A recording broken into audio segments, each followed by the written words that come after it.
First of all, I'd like to thank the organizer for inviting me to present this clinical case. These are my disclosure. The patient was a 35-year-old male. His previous medical history was discoid lupus, but no treatment was required. And he was MSM, smoker, and non-drinker. This is the present illness, and he presented with high fever and flu-like symptoms for 2 weeks. And he attended a private hospital where some lab work were done. And as he persisted with general malaise, he went to the ER of our hospital. 2 days later, that's 3 weeks after the symptoms started, he returned to the ER, and there he presented fever, cough, swollen cervical node, and he received also a possible HIV positive HIV. Then in the ER, some labs ordered, and they referred to our clinic.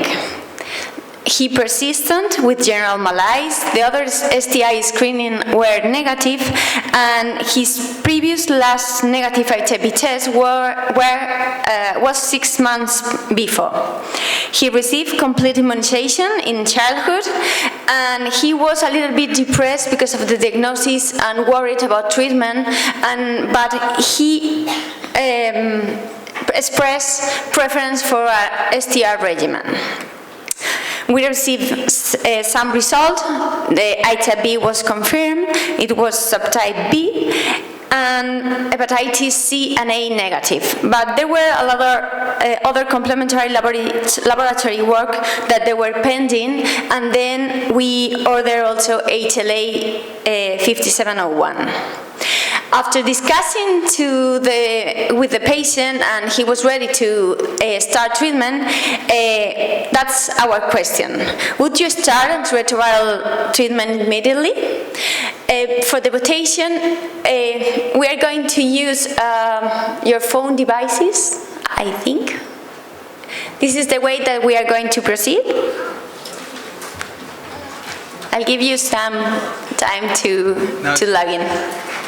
Let's leave about 15 minutes to turn on the phone.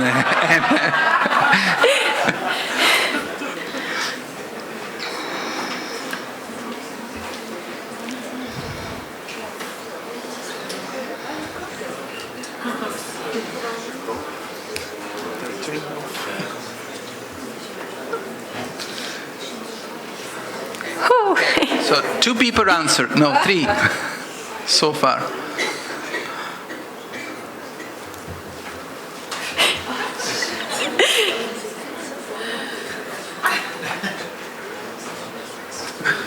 Only 1 vote per person, please. If you change your mind, don't do it.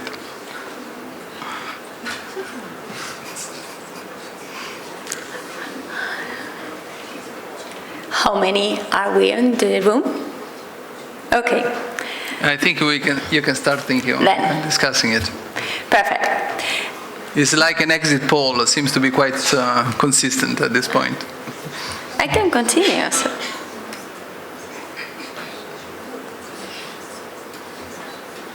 What do you think about that? Okay. I don't completely agree, but this is the key discussion. Why don't you agree? Because we have, if I can continue with my presentation, we have data. Sorry.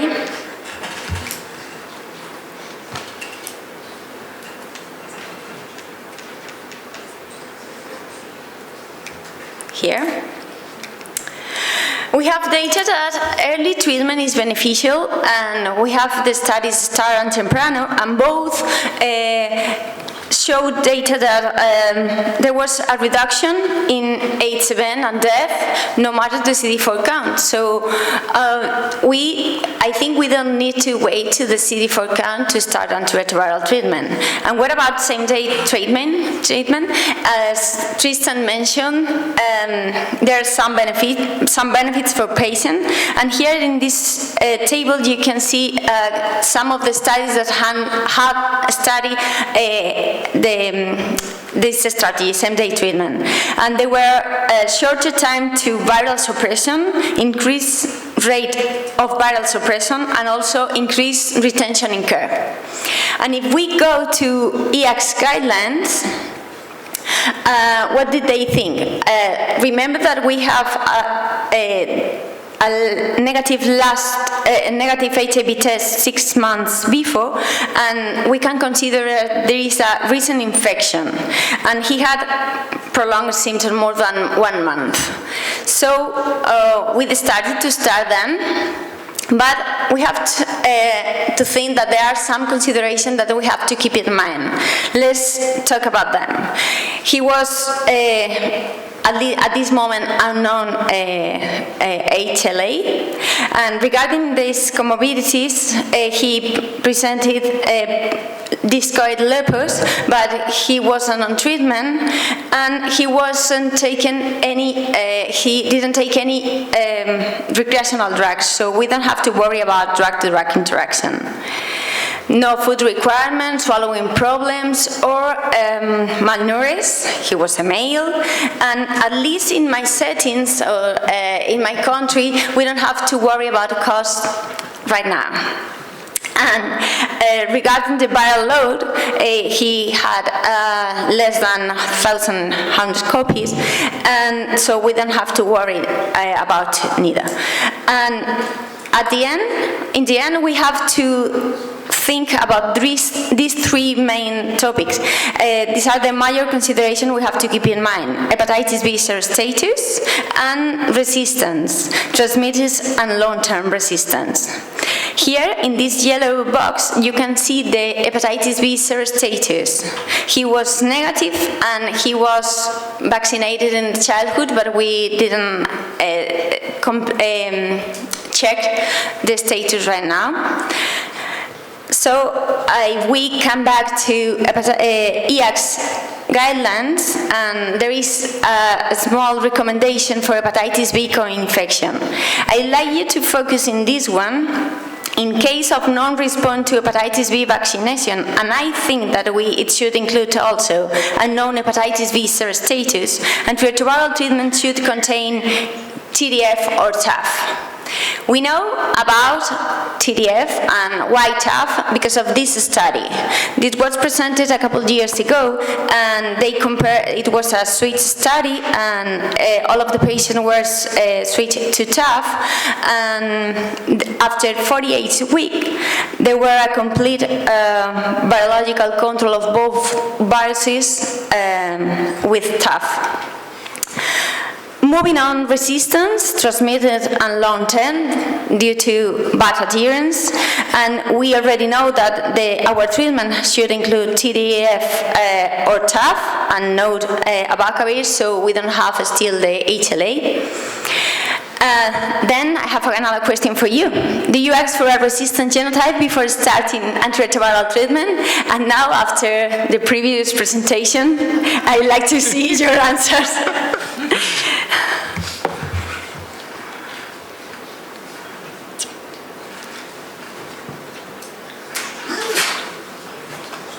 While the answers come, we should not forget, Rocio, that the sero status for HBV was negative, but if he got HIV, he could have gotten HBV as well.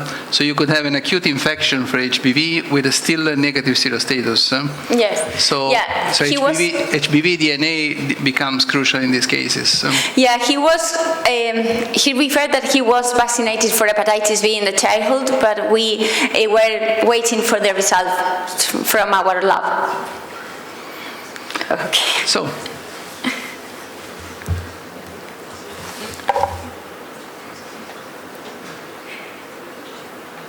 So virology education challenges our sight to read the answers.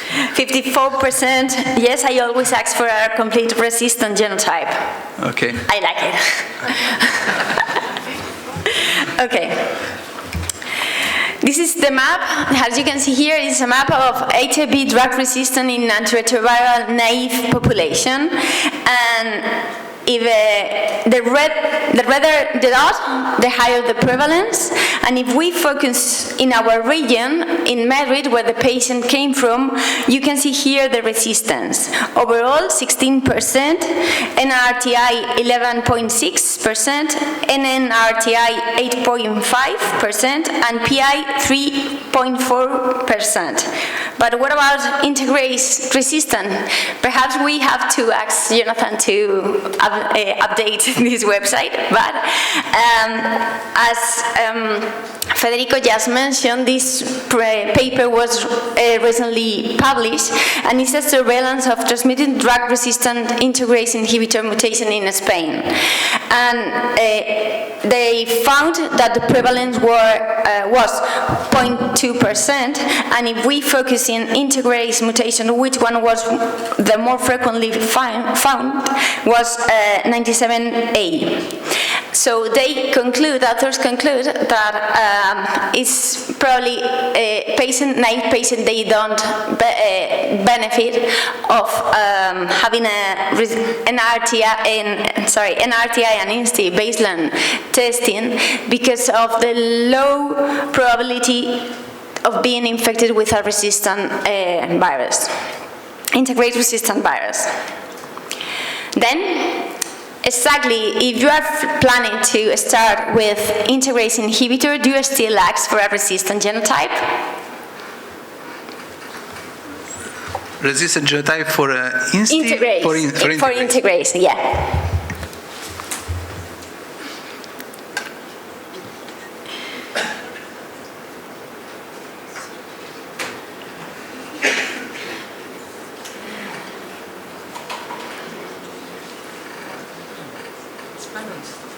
Interesting.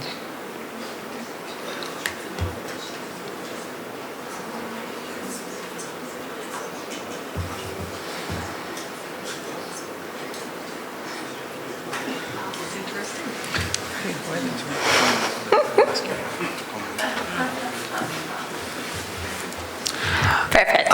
Anna, do you want to make a comment? According to the presentation you made before? We see that the results are quite balanced, but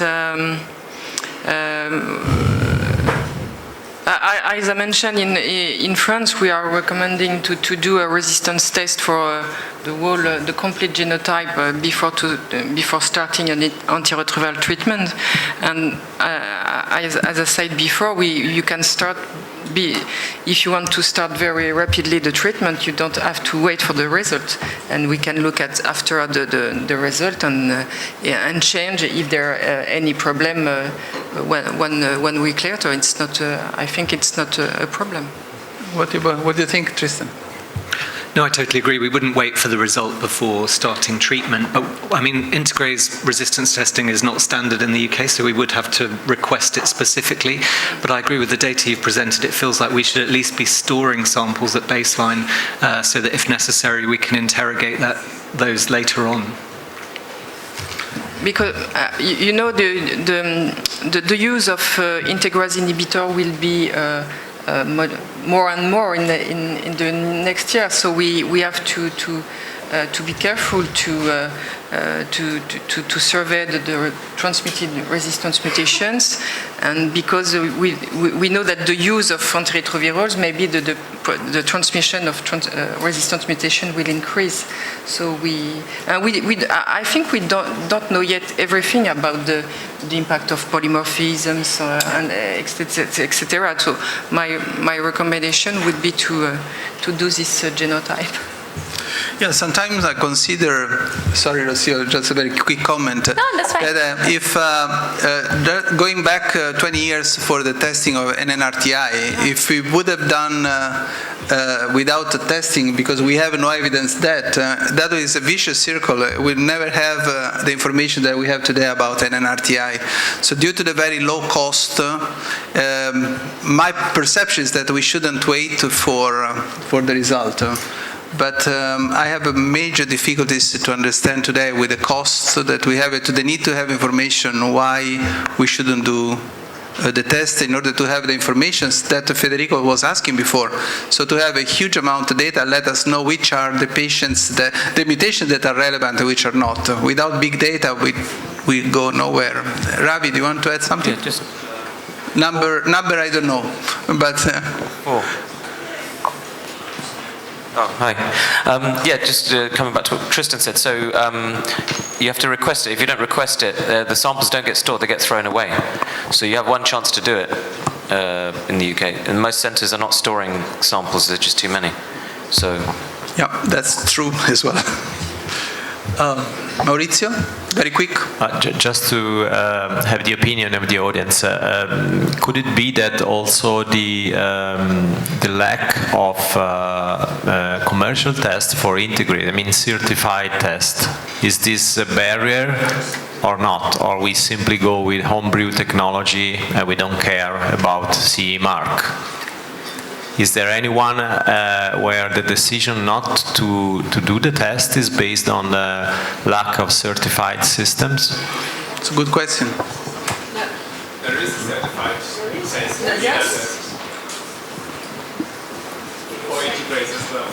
No, it is. The point is that maybe someone doesn't have it, so prefers not to do it because it's not that don't have a system that is certified. But you're right, it is available.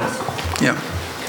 Can I just add something, Carlo? It's just, at least in Spain, we also have another problem, which is accessibility, because resistance testing has been delayed because we're not doing so many resistance tests. And actually, my question is, do you need to wait 3 months for the results of a resistance test to start? You have to balance. Forget about cost. I fully agree that you need to do the resistance test and store the sample and do the resistance test for doing all this analysis. But the question is, for clinical practice, do you need to wait 3 months for a result, or should you just start away? In a patient that has been, is in a primary infection, who's going to transmit the virus, of course, I mean, the answer is very easy. I don't know which is the situation in other countries, but just forget about big cities. Go to the small rural places where patients are there and patients have to be treated, and there's not such a good accessibility to resistance test. Just think about this as well. My personal perception is that with the new, because we use the word integrase inhibitors, probably we need to split in first generation, second generation. I think with the second generation particularly, I don't know what you think, but waiting for the results may not be as crucial, while adjustment could be something that can be done. What do you perceive? Oh yeah, absolutely. If we were starting, certainly at the moment, we don't have bictegravir yet in England, but certainly if we were starting a dolutegravir-based regimen, we wouldn't wait for the resistance before starting. Anna? No, I totally agree with this strategy.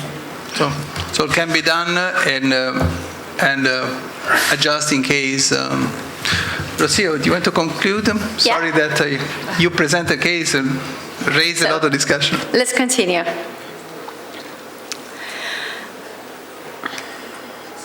At that time, we decided to start antiretroviral treatment, and here in the yellow box you can see a little summary of the patient and what would you prescribe.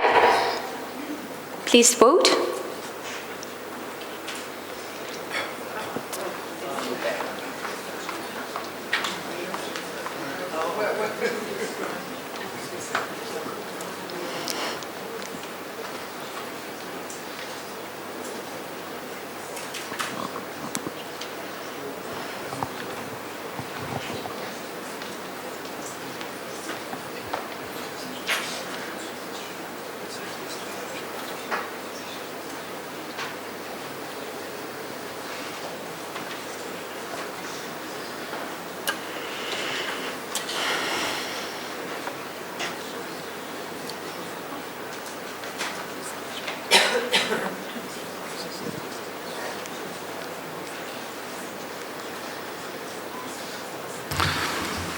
should be said that in the large majority of countries, bictegravir is not yet available. Remember that we are in 2016.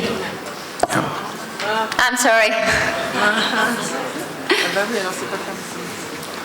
But even today, the same options are available today in the large majority of countries. So bictegravir will be available shortly in many, but not yet. Okay. 16. Yep. So these were the recommendations from the Spanish, American, and European guidelines at that time. And you can see here the preferred options. And what we decided was started with TAF, FTC, abitagravir, covicistat. But we received 1 month later a resistant genotype that was other previously in the ER. And no mutations were found in the reverse transcriptase, nor in the protease, but we found 157Q in the integrase inhibitor. So we ran to Stanford, and we found that there was a potential low-level resistance to abitagravir. Now, would you change antiretroviral treatment? Remember, he was 1 month later, and he was doing well. There was a clinical improvement. We received the hepatitis B cert status, and his viral load was decreasing.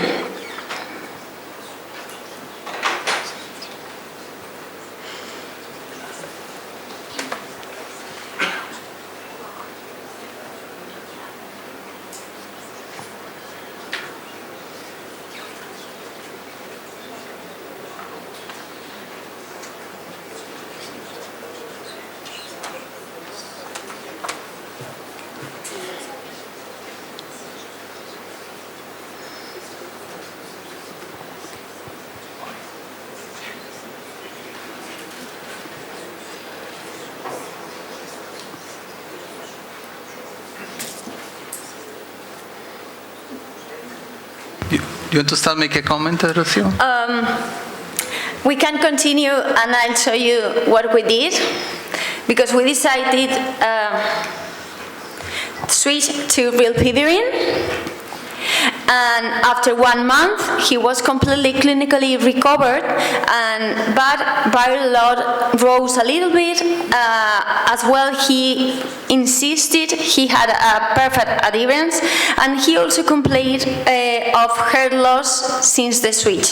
Then we decided to switch again, to revert to the previous regimen, and as you can see in the graph, he continues completely suppressed from there.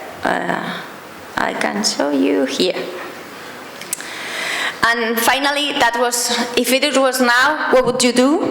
And we don't have enough time to vote, so we are going to continue. But I guess that probably the most vote option would be bictegravir, but thinking about his great preference for an STR regimen.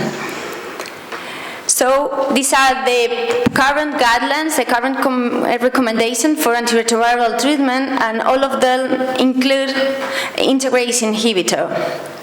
And considering this and all the characteristics of the patient and the result of this study, probably we will switch the patient to bictegravir as soon as we have it in our hospital.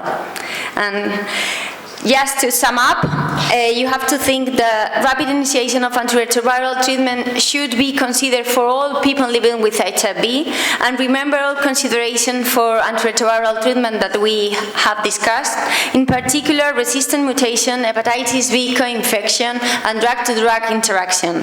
And last but not least, quality of life for patient and patient preference in choosing if it is possible an STR. And thank you.